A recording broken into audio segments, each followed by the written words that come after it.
বাংলাদেশে সংস্কারের নামে রীতিমতো লঙ্কাকাণ্ড ঘটে যাচ্ছে। সংস্কার শব্দটি এখন রীতিমতো গালিতে পরিণত হয়েছে। যদি সরকারের পক্ষ থেকে কেউ সংস্কারের আওয়াজ তোলেন এবং যারা এই সংস্কার কমিটিতে ছিলেন বা আছেন তাদেরকে যদি মানুষজন দেখে, দূর থেকে দেখে, তাহলে টিটকারি করে, বিভিন্ন রকম টিটকারি করে। এটি হলো বাস্তবতা। এবং আগামী দিনে এই সংস্কার নিয়ে সরকার যত বাড়াবাড়ি করবে ততই সরকার বিব্রত অবস্থায় পড়বে এবং যারা এই সংস্কার কমিটির হত্যাকর্তা বা হোতা তারা আমাদের এই সমাজ দ্বারা বহিষ্কৃত হবেন, নিগৃহীত হবেন, ঠাট্টা এবং মস্করার পাত্রে পরিণত হবেন। বাংলাদেশের প্রকৃতি এবং পরিবেশ যারা বোঝেন তারা খুব ভালো করে জানেন যে আমাদের এই সমাজটি খুবই কনজারভেটিভ, ভীষণ রকম তারা যাকে বলা হয় আদি মন মানসিকতা ধারণ করেন। তাদের চিন্তা চেতনায় পরিবর্তন আনা কোনো অবস্থাতেই সম্ভব নয়। আমাদের দেশে অলি আল্লাহ গাউস কুতুব এসেছেন হাজার বছর আগে। হযরত শাহজালাল রহমতুল্লাহ আলাইহের জমানা থেকে যদি শুরু করেন তাও তো প্রায় 1000 বছর হয়ে গেল। তো এরপর থেকে বিখ্যাত, বিশ্ববিখ্যাত অলি আল্লাহ গাউস কুতুবরা বাংলাদেশে ইসলাম প্রচার করেছেন। আর এখন বাংলা টেকনাফ থেকে তেঁতুলিয়া পর্যন্ত 90% মুসলমানদের মধ্যে কোরআন, হাদিস, ইজমা, কিয়াস থেকে শুরু করে ওয়াজ নসিহতের যে পালা এবং পর্ব এটি চলছে। কিন্তু তার সত্ত্বেও বাঙালির রক্তে যে এজহারে তাজাল্লুল রয়েছে সেই জিনিসটি এখনো পর্যন্ত যায়নি।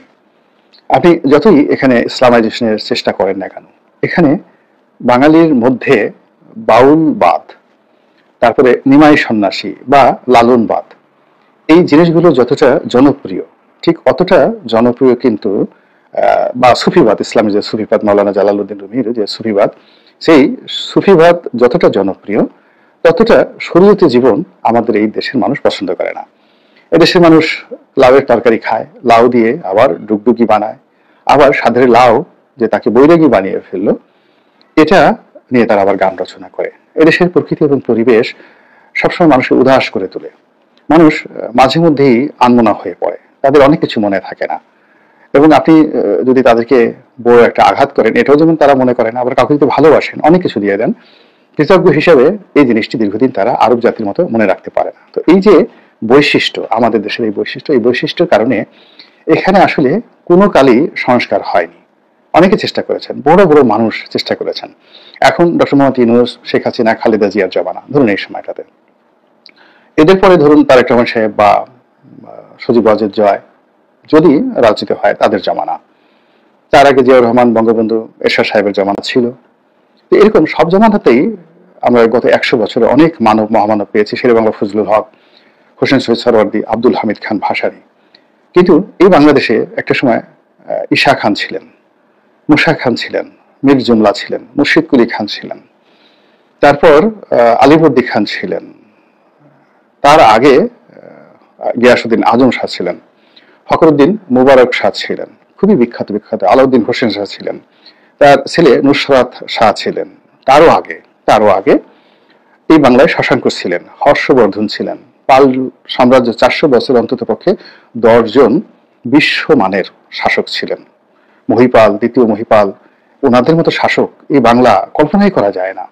তো এখন এই যে মহাখালে আমরা যে সকল মহামানবদেরকে পেয়েছি রাজনীতিতে, লক্ষণ সেন, বনলাল সেন থেকে শুরু করে আরো অনেকে, এরকম 100 জন আপনি যদি শ্রেষ্ঠ মানুষ ধরেন, বিশ্বাস করেন এদের কাছে হোসেন শহীদ সরওয়ার্দী, শেরে বাংলা, একে ফজলুল হক, তাদের জীবনের যে সফলতা, সেই সফলতা মানে ওনাদের সফলতা যদি আপনি হিমালয়ের সঙ্গে তুলনা করেন তাহলে হিমালয়ের পাদদেশে একটা নুড়ির মতো মনে হবে এদের সফলতা, ওনাদের সফলতা। তো তারা কিন্তু ক্ষমতায় এসে এদেশের যে কৃষ্টি এবং কালচার, মন এবং মানসিকতা, এর বিরুদ্ধে গিয়ে তারা যেটাকে ভালো মনে করেছেন সেই কাজটি করার অনেক চেষ্টা করেছেন রাষ্ট্রশক্তি ব্যবহার করে, এবং তারা সবাই ব্যর্থ হয়েছেন। এবং সেই ব্যর্থতার ইতিহাস বড় নির্মম।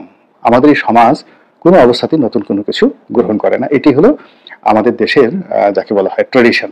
তো সেই অর্থে 11 সময় এরকম যে সংস্কার করার চেষ্টা করা হয়েছে, কিংবা ধরুন বঙ্গবন্ধু তার সর্বোচ্চ শক্তি নিয়ে তিনি চেষ্টা করেছেন বাকশাল করার জন্য, জিয়াউর রহমান সাহেব হানা ভোট দিয়ে একটা ব্যবস্থা করার চেষ্টা করেছিলেন। এরকম অনেক কিছু আমাদের দেশে অনেক করার চেষ্টা করেছে, কিন্তু আলটিমেটলি এই দেশের যে হাজার বছরের গণতান্ত্রিক চিন্তা চেতনা বোধ বুদ্ধি, এদেশের যে কৃষ্টি এবং কালচার, এদেশের যে ধর্মবোধ, অর্থাৎ এখানে মানুষ মসজিদে যাবে, তার সঙ্গে সঙ্গে কীর্তন শুনবে, আবার দুর্গাপূজাও দেখবে। তারা ওই যে সাপকে খুব ভয় পাবে। এর জন্য মা মনসার পূজা যে হিন্দুরা করে, এটি সেই আবহমান বাংলার যে দরিদ্র সে যতই ওয়াজ শুনুক না কেন, যে লক্ষ্মী পূজা, তারপরে শেষে সরস্বতী পূজা, তারপর যাকে বলা হয় এই যে মনসা পূজা, তারপর মনসা পূজার পরে আপনি দেখেন মনসা মঙ্গল কাব্য, এই জিনিসগুলো দলমত নির্বিশেষে সকলের মধ্যেই হাজার হাজার বছর ধরে একটা হৃদয় তৈরি করে ফেলেছে, একটা ঐক্য তৈরি করে ফেলেছে। এখন এখানে আপনি যতই বিভেদ করার চেষ্টা করেন না কেন, এই বিভেদটা তৈরি এই বাংলাদেশের সম্ভব না। পাকিস্তানের সম্ভব, কিন্তু বাংলাদেশ এটা কেউ কখনো পারেনি। অনেকে চেষ্টা করেছে, অনেক বড় বড় সুফি সাধক থেকে শুরু করে অনেক বড় বড় ধর্মপ্রাণ শাসক আমাদের এই দেশে এসেছেন, তারা এই জিনিসগুলো পারেননি। দিনান্তে আলটিমেটলি আমাদের এই যে শুরুটা যেভাবে হয়েছিল, আমরা দ্রাবিড় বংশজাত, এখন এই দ্রাবিড় বংশজাত মানুষের হাড় কিভাবে গঠিত হয়েছে, মাংস কিভাবে গঠিত হয়েছে, অস্থি মজ্জা যেভাবে গঠিত হয়েছে, ওর সঙ্গে অভ্যাস, চিন্তা, চেতনা সবকিছু জড়িত।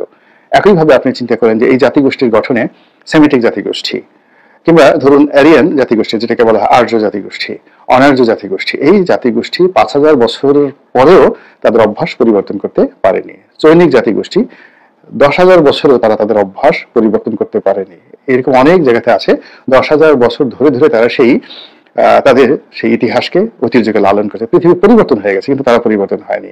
আপনি অস্ট্রেলিয়াতে যান, একই অবস্থা, আমেরিকাতে যান, ইংল্যান্ডে যান, একই অবস্থা। তো আমাদের এই যে যারা সংস্কার করবেন, এই সংস্কার করার ক্ষেত্রে বাঙালির যে নৃতাত্ত্বিক বৈশিষ্ট্য এবং ইতিহাসের বিভিন্ন প্রেক্ষাপটে প্রতি 100 বছর পর পর আমাদের যে পরিবর্তনগুলো হয়েছে, ভৌগোলিক পরিবর্তন হয়েছে, রাজনীতির পরিবর্তন হয়েছে, এখন ধারণার পরিবর্তন হয়েছে, এমনকি পোশাকের পরিবর্তন হয়েছে, এমনকি চেহারার পরিবর্তন হয়েছে এভরি 100 ইয়ার্স। তো এই সময়টাতে আমরা যে ব্যবহারগুলো করেছি, আগামী 100 বছর পরে আমরা ঠিক এই ব্যবহারগুলোই করবো। তো সেই দিক থেকে আমাদের এই সমাজ কখনো যাকে বলা হয় এই সংস্কারকে খুব সহজভাবে গ্রহণ করেননি। তো সেই দিক থেকে দেখুন এখন সংস্কার একটা গালিতে পরিণত হয়েছে। দ্বিতীয়ত, এই যে বিভক্তি, আমাদের এই সমাজ এখনো ইউরোপের মতো বিভক্তি মেনে নেয়নি, কোন অবস্থাতে বিভক্তি মেনে নেয়নি। এমনকি ভারত, সেখানে তাদের যে অসংখ্য জাতিসত্তা, তারপরে তাদের মধ্যে অসংখ্য বিভক্তি থাকা সত্ত্বেও তারা কিন্তু ফেডারেল যে সিস্টেমটি যেভাবে কাজ করছে কানাডাতে, ফেডারেল সিস্টেম যেভাবে কাজ করছে অস্ট্রেলিয়াতে বা আমেরিকাতে, ভারতের ফেডারেল গভর্নমেন্ট কিন্তু ওভাবে কাজ করছে না। ওভাবে কাজ না করার কারণে কি হলো, ভারতের যে অমিত সম্ভাবনা, যে সম্ভাবনাটা মুঘল আমলে ছিল, সেন্ট্রাল গভর্নমেন্টের মাধ্যমে মুঘল আমল এবং সুলতানি আমল, এমনকি ব্রিটিশ জামানা, অর্থাৎ পুরো সেই যেদিন কুতুবউদ্দিন আইবেক দিল্লির সিংহাসনে বসলেন, সেই দিন থেকে একেবারে লর্ড মাউন্ট ব্যাটেনের জমানা পর্যন্ত পুরো ভারত একটা ফেডারেল সিস্টেমের পরিবর্তে একটা সেন্ট্রাল সিস্টেম কাজ করেছে। তারা সুবিধার্থে কখনো কখনো প্রেসিডেন্সিকে, মানে প্রশাসনিক কর্মকাণ্ডকে 2 ভাগ করেছে।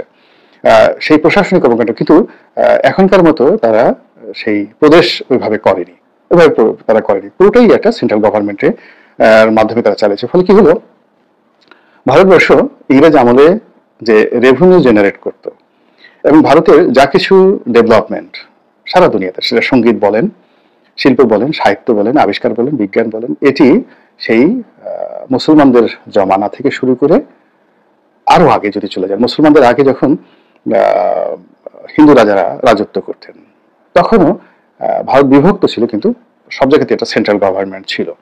এবং সেই সময়ের যে ঐতিহ্য, এখন আপনি রাজস্থানে যান, তারা তাদের ঐতিহ্য রক্ষা করে। আপনি এলাহাবাদে যান, মধ্যপ্রদেশে যান, উত্তরপ্রদেশে যান, তারা তাদের সেই সেন্ট্রাল গভর্নমেন্টের ঐতিহ্য পোষণ করে। আবার মুঘলতে এখন যান, অনেক কিছু পরে গিয়ে দেখবেন আপনি দিল্লিতে মুঘলদের যে ঐতিহ্য সেটা মুছে দেওয়া যাচ্ছে না। তো আমাদের এই দেশটিতে সবসময়টি সেন্ট্রাল গভর্নমেন্ট ভালো করেছে।